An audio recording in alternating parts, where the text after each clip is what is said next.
Okay, Kate. So last week we talked about sleep and the importance of sleep within to kind of level things out when we're feeling a little bit more kind of elevated in terms of that manic phase of the bipolar, but also how important it is to just maintain good sleep when we're feeling a little bit more level, just because sleep can also trigger mania or depression. So sleep's really critical.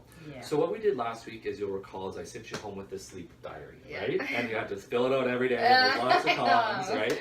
So here it is, and you did a great job. It's all completed. Yeah.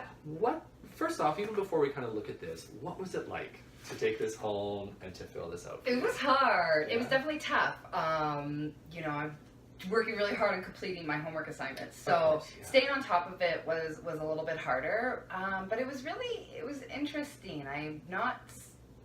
My sleep isn't as good as maybe I thought it was. Okay, all right. I thought maybe I was having better sleeping, maybe just because I'm feeling better. Yeah. But Okay. So you said I want to get to that, but you said it was hard. What was hard about it to complete it? I guess just sitting down and doing it, Right. and actually like confronting my own behavior. Right. Okay. Was sort of tough Right. for me. Kind of bringing yourself to looking at yourself. To look at it. Yeah. And I also just want to note, you said that you are working really hard to complete it, and you completed this one. So maybe later on in the session, we can just talk about the amazing strength it took to do that. That's Okay. really remarkable. We have to remember to put those kind of awesome things on our agenda. Yeah. So let's do that after this. I'd Okay? like Is that. that okay? Yeah, I was So pretty proud of myself. So. yeah, because this is great. Okay. Yeah. All right, so back to the task at hand. So you said it was hard, just kind of seeing it here. Yeah. And you kind of already took a step towards my next question. What did you notice in doing this? Globally, and then we can take a look at the details here. Yeah, I really don't get as many hours as I kind of thought that I was going to be getting. Okay. So how many did you think you were getting? I thought at least 6. At least 6. Yeah. Okay. Yeah. And I think there was really only the one night Yes. that I got 6 hours. Saturday night you got 6 hours. Yeah. And the other ones, it looks like you maybe average out about 4.5. Yeah. Right? Yeah, about that. Maybe 5. Yeah. Yeah, between the 4 and 5 seemed to be the average. Yeah. Which That's not very much. it's sleep. not a lot, and I think because I'm feeling good, Yeah. it felt like more. Felt like more. So it's kind of Yeah. a little confusing to see that it wasn't that much. Sure. And when you're in that really nice stable place, how much sleep do you kind of need in general? Probably like 7. About 7. Yeah. Yeah. So 5 is quite a bit less than that. Yeah. Okay. All right. So first you noticed it was hard. Then you kind of noticed, wow, I'm not getting as much sleep as I thought I was getting. Right. Anything else that you noticed? I guess just that, like, I stay up really late, and I'm up really early. Yeah. Yeah, so there was, that's like a 3 a.m. night, 2:30, 1, 3, quite late. And then I know that you're still getting to work, so that, I'm seeing here you got 7, 7:45, so that's pretty good. But then there's a 9 a.m. and an 11 a.m. What happened on those days with work?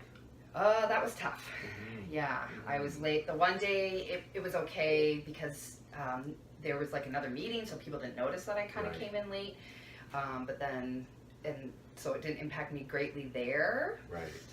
But then this Saturday, I kind of slept in and I missed a lunch date with a friend, like a brunch date. Thing. Okay. So it's starting to. How would you kind of talk about then the way sleep is impacting your life and your schedule right now? It's definitely impacting it, and I'm missing.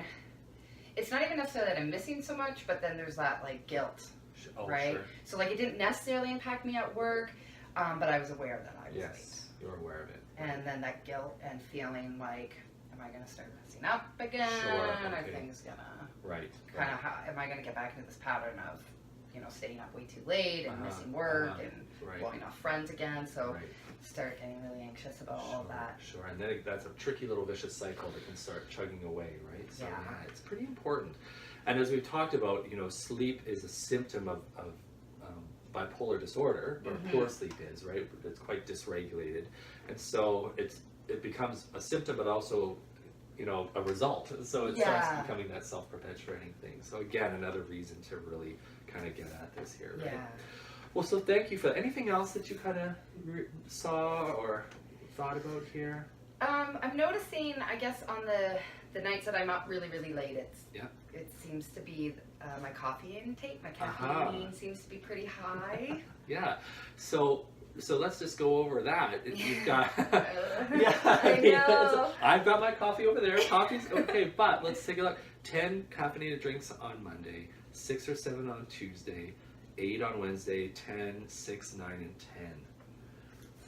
Is that a lot? Yeah. Is that more than usual for you, or is that how much you? That's a little bit more than usual, I think, because I've been feeling really good and there's projects I'm working on, so I'm wanting to stay energized. Yeah. And stay on top of it. Right. And then the result is that I'm up. Yeah. It's tough. Right? Yeah, it's hard to kind of break that. Yeah. So. Right. And I think I associate the coffee with feeling good and getting stuff accomplished. Right. Yeah. So would you say that how important do you think it would be for you to try to start getting some better sleep? How important would that be for the overall picture for you? I think it's going to be really important. I don't want to slide back into this cycle of just missing things and then staying up too late and not getting enough sleep and just So it's pretty important in the big picture, right? Okay. So we kind of think about that like our target behavior that we want to start thinking about in the broader one. Okay. Would it be all right if I build on some of the things you've talked about, and then we could decide together which behavior we want to target for this week and start playing with to try to improve your sleep a little bit? Yeah. Okay. Yeah, absolutely. So one thing you've already done, this was a big one for me, your caffeinated drinks. And again, I love my coffee, but that is quite a lot of caffeine in a day. Mm-hmm. And so that might be an area that we think about. How could we reduce that? Mm-hmm. How do we cope with maybe that headache that would show up? Yeah. What is it, maybe it's just a habit to have a hot coffee, at your side. Maybe there's something else that we could substitute that with. So that could be an area that we target. Okay. Another area that I was thinking about, it's really important when we're looking at sleep and sleep hygiene, and even when we do CBT for insomnia, to always have a consistent wake time.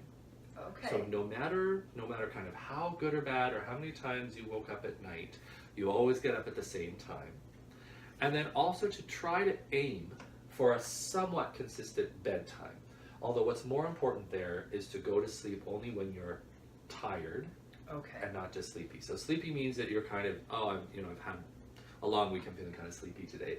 Tired is when we're actually nodding off and kind of yawning and fighting the war, or losing the battle, I mean. So at night, you'd want to kind of think about, all right, let's aim for a reasonable bedtime, 11:30 or something like that, but not before I get kind of sleepy. Okay.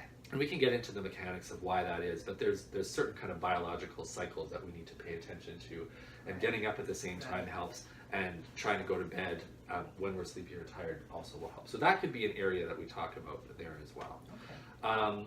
When you woke up in the night, that's something we haven't talked about. You were up as many as 6 times in a night. That was on Thursday night. Yeah. When you are up at night, what do you find yourself doing?